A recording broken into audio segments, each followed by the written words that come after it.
Selamat petang, salam sejahtera. Isu hangat petang ini dipetik daripada MH Daily. Panas, tangan Ismail Sabri terikat. Berita sepenuhnya. Penantian 32 juta rakyat Malaysia untuk mengetahui senarai barisan kabinet kerajaan baharu dipimpin Perdana Menteri baharu Datuk Seri Ismail Sabri Yaakob berakhir pada Jumaat yang lalu. Di sebalik pelbagai spekulasi tercetus mengenai kemungkinan Kabinet Keluarga Malaysia dipimpin ahli parlimen BERA itu bakal berwajah baharu, ramalan itu nampaknya meleset. Ramai pemerhati politik bahkan rakyat berpandangan kabinet baru yang ditampilkan seolah-olah terdiri daripada bekas Menteri Kerajaan Perikatan Nasional PN yang dikitar semula.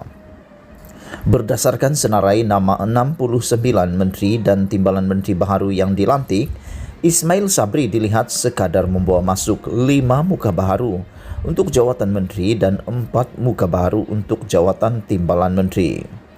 Lebih mengecewakan pada saat kerajaan PN didakwa gagal kerana tidak dapat menyelesaikan krisis COVID-19, meskipun memiliki kabinet bersaiz besar. Saiz kabinet Ismail Sabri sama seperti kabinet Tan Sri Muhyiddin Yassin, tangan terikat. Secara terperinci, pendekatan selamat Ismail Sabri untuk tidak melakukan perubahan besar dalam kabinet baru menunjukkan beliau tidak melakukan perkara di luar kotak lantaran tangannya juga masih terikat dengan tuntutan parti-parti komponen dalam kerajaan itu sendiri.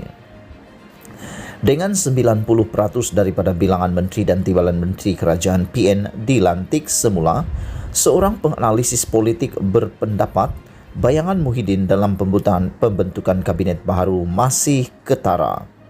Rakyat sebenarnya mengharapkan kabinet baharu Ismail Sabri mampu membawa elemen dan kejutan dan berwajah segar bagi membolehkan fokus kerajaan menyelesaikan kemelut krisis COVID-19 dan ekonomi dapat dilaksanakan dengan lebih berkesan. Namun, beliau dilihat tidak berani melakukan sesuatu di luar kotak dengan bayangan Muhyiddin dalam pembentukan kabinet baru masih jelas kelihatan. Bagi saya, satu-satunya perkara positif daripada pembentukan kabinet baru kerajaan adalah menteri-menteri yang cemerlang sewaktu kerajaan PN diberi portfolio kementerian lebih strategik seperti Menteri Kesihatan Khairi Jamaluddin Abu Bakar dan Menteri Komunikasi dan Multimedia Tan Sri Anwar Musa, kata penganalisis politik veteran Profesor Dr. Ahmad Atore Hussein. Selain isu ketiadaan lebih ramai muka baharu, keputusan Ismail Sabri mengembalikan pemimpin Walod UMNO seperti Menteri Wilayah Persekutuan Datuk Sri Shahidan Kasim dan Menteri Pembangunan Usahawan dan Koperasi Tan Sri Noh Omar dalam kabinet beliau turut menimbulkan tanda tanya. Hal ini kerana Ahmad Atori berpandangan pelantikan dua pemimpin CDA UMNO itu lebih sekadar memenuhi ganjaran kepada mereka kerana memainkan peranan politik besar dalam membantu Ismail Sabri diangkat sebagai Perdana Menteri ke-9. Tiada kluster mahkamah. Bagi bekas Menteri Besar Selangor, Dr. Muhammad Kir Toyo pula, beliau sememangnya sudah menjangkakan pembentukan kabinet baharu Ismail Sabri akan lebih mirip kabinet kerajaan PN sebelum ini. Jangkaan itu berdasarkan pandangan Perdana Menteri baharu pasti berdepan kesukaran untuk merombak barisan kabinet baharu secara besar-besaran kerana kesuntukan waktu. Selain itu, pada saat kerajaan bertungkus lumus mendepani krisis COVID-19 dan ekonomi, Ismail Sabri juga memerlukan barisan pemimpin yang sudah berpengalaman dan memahami polisi kerajaan sedia ada dalam menangani pandemik berkenaan. Hal ini kerana beliau percaya Ismail Sabri berdepan kebimbangan pelantikan pemimpin baharu untuk meneruskan projek rintis diusahakan kerajaan PN bagi menangani krisis akan merencatkan kelancarannya. Sebagai contoh, keputusan pertukaran portfolio Khairi dan ahli Parlimen Tenggara, Datuk Seri Dr. Adam Baba adalah perkara terbaik yang boleh dilakukan Ismail Sabri pada waktu genting ketika ini, katanya.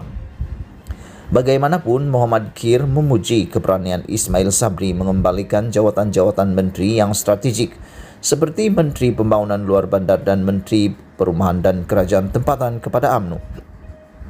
Saya juga tidak menolak kemungkinan kabinet baru yang bebas klaster mahkamah ini akan meneruskan usaha rundingan dengan parti pembangkang di luar blok PH seperti Pejuang dan Warisan.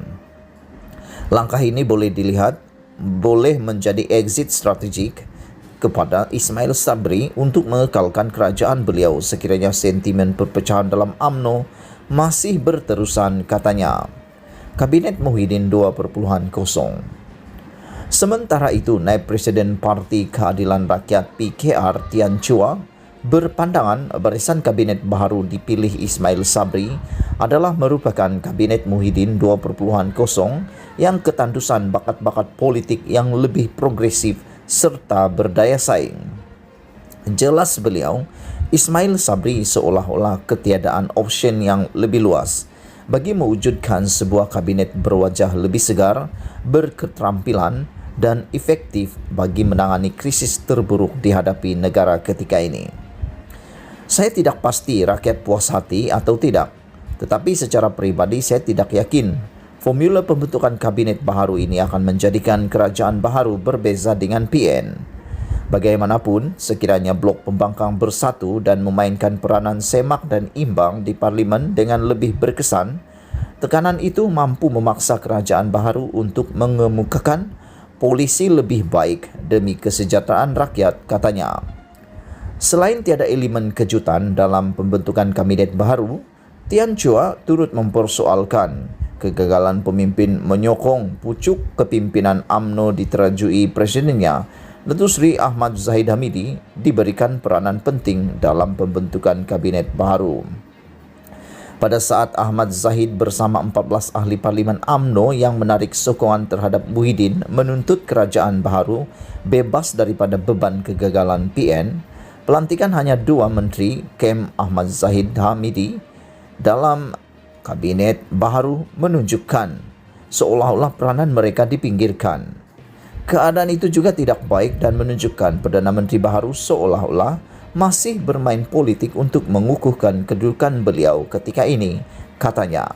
Berita penuh daripada premium.sinarharian.com dipetik daripada MH Daily. Sekian isu hangat petang ini.